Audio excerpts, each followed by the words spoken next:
Hey guys, this video goes out to all my left-handed brethren. Right now I have about 200 subscribers, and so most likely about 15 to 20 of you are left-handed. This is your hand of choice. And so I thought, because I also am left-handed, I'd make a video about left-handedness and knives, because yeah, it's not all knives are made or catered to left-handed people, and so we have to adapt or tolerate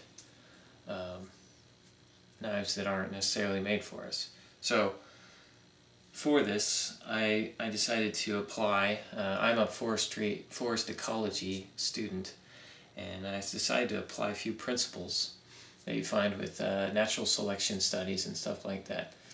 So there's kind of two things we can do as left-handed people when it comes to knives. We can tolerate, or we can adapt. It's the same with any stress in the natural system, like you might have drought stress on trees or something like that. Or for example, in tropical trees, they choose to avoid rather than tolerate freezing temperatures. Whereas boreal forest species like a black spruce will choose to tolerate quite well cold temperatures. So really, it's not tolerance and adaptation. I meant to say it's tolerance and avoidance. So one or the other. So on the topic of avoidance, the first thing you can do is buy a knife that is just completely ambidextrous. It's just generic in terms of handedness. So one example of a knife like that would be this. This is the Buck Folding Alpha Hunter. It has thumb studs on both sides, and it doesn't have a pocket clip. So it's not really made to be better for one hand or the other. However, it does still have a liner lock that's a little bit more right-handed friendly. But you know, that's just one of those adaptations that we have to make, or one of those things we have to tolerate, rather, as left-handed people, is that liner locks are going to be backwards. If you're left-handed, you're probably quite used to pulling instead of pushing liner locks to open them, and so you don't really think about it. But anyway, one method of avoidance is knives that have no specific handedness. Another example would be with these kind of knives like this. This is a little Buck 373, and these have no handedness really. The main knife, the nail nick is designed in such a way that it is easier to do it this way, but some of the other knives are easier to do this way, so that you're holding with your left hand once it's open. So it makes very little difference whether you're left or right-handed. There's no great advantage. Another way to avoid handedness problems is to buy knives that are actually ambidextrous. Spyderco, if you're left-handed, is one of the best companies because nearly all of their knives have reversible pocket clips. This is the Spyderco Pacific Salt. This is the knife I'd probably EDC more than any other knife, because I bicycle commute and I end up sweating a lot on my knives, and so I bought this one because it's pretty much rust-proof, but that's another topic. It has a reversible pocket clip, and holes are the same from both sides. Obviously, it's a hole on both sides, and so really you can open it with left or right hand, no difference. So that's one method of avoiding the problem. Here's another example. This is the NRA Steigerwalt, and it is a little bit different in that the thumb stud, if you can see, I'll bring it in a little closer. Thumb stud is only on one side, but it's reversible.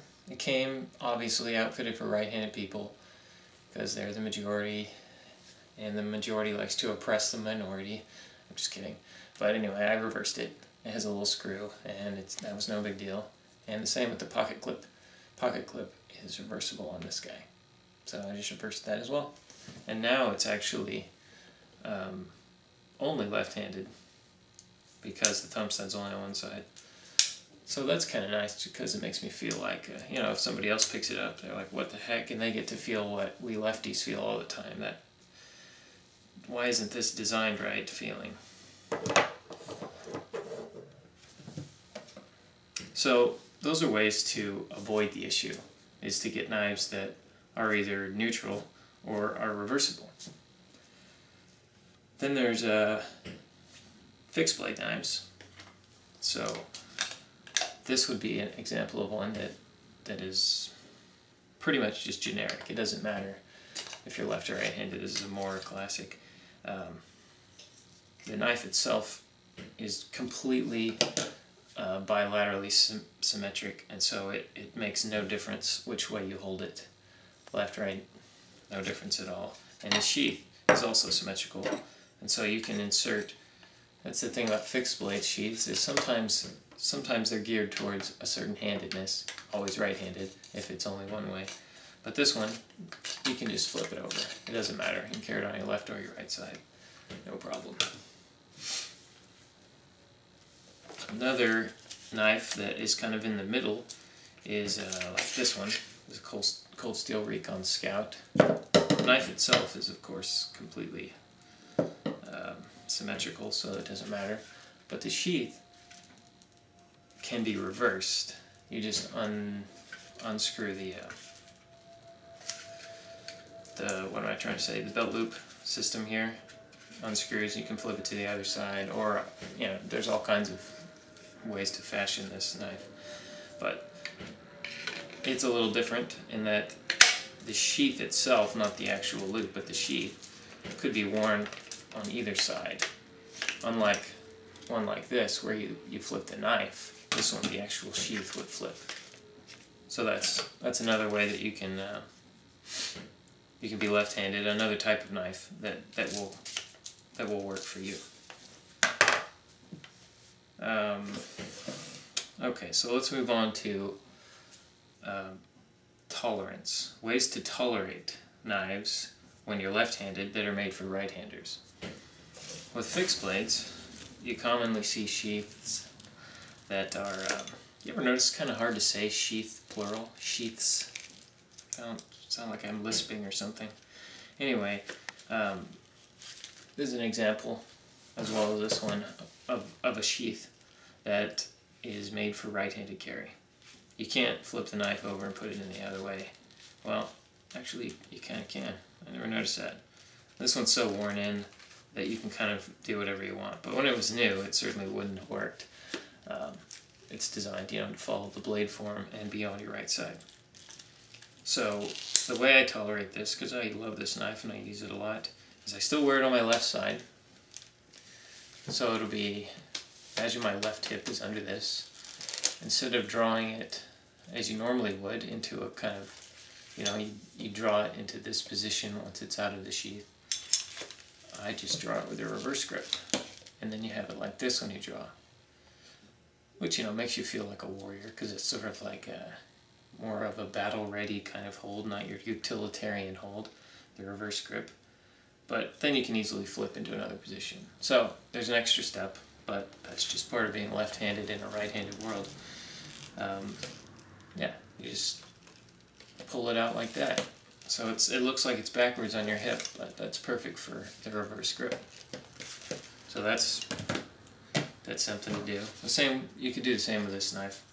It's less dramatic when you pull it out because it's a smaller knife. But again, you can pull it out in a reverse grip, and it's very easy to flip to a different grip from there. And once you get used to it, you don't even think about it. It just sort of happens.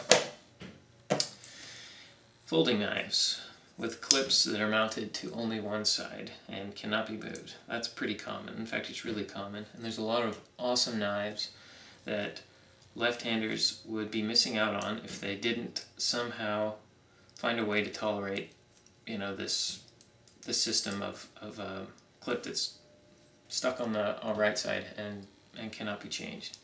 So the way to adapt to this, at least what I do, is, well, there's two ways. You could just wear it on your right side and draw it with your right hand. Left-handers are, after all, usually more ambidextrous than right-handers, just because we have to be. So you can do that. and I've done that quite a bit actually. I'll draw it, use it with my right hand. For cutting open boxes and stuff, I can completely operate just fine right-handed, and probably most lefties can. If you're a righty who's good at doing things left-handed, good for you. In my experience, that's not very common. You don't have to adapt, and so you don't. But I do prefer to use my left hand. You know, it's just, I'm left-handed, it's more natural for me. So what I'll do is I'll carry it on my hip, on my left side, like this, so it's in my pocket. And when I draw, instead of drawing it out like that, if I drew it out like this, it would be backwards. That wouldn't work. I just reach in and just rotate my hand. And then when I pull it out, rotate it back, and then it's in the proper grip. So it's just this motion, like that. In fact, I'll turn the camera and then do it. I think you probably get what I'm saying, but you can see if I do it, just how natural it is. It's really not a big deal, and it's a great adaptation to a right-handed knife, and it opens up the entire spectrum of knives that are out there that you may have otherwise, not considered. So let's have a look at my left hip, because it is a nice hip. And I know you want to see it. Let's see. No. Okay. Left hip. Right-handed knife. How can this be? I put it in backwards. See there, it's backwards. All I do. There we go. Let me squat down a bit just so that it fits in frame better. So there we have it. You just draw like that. It's easy. Easy as pie. Draw. There you go. So, let me back up here. Okay, so that's it. That's left-handed knives. My hair is a mess. Yeah, you can be left-handed and still use knives. There's no reason to limit yourself. And it feels good to know that you've adapted. You know, you've made use of things that weren't designed for you. I like that. It's kind of a sticking it to the man kind of thing. I know that's ridiculous, but if you're left-handed, you understand. You feel like you have to stick it to the man in order to make it in this crazy right-handed world. So thanks for watching, guys, and I'll catch you later.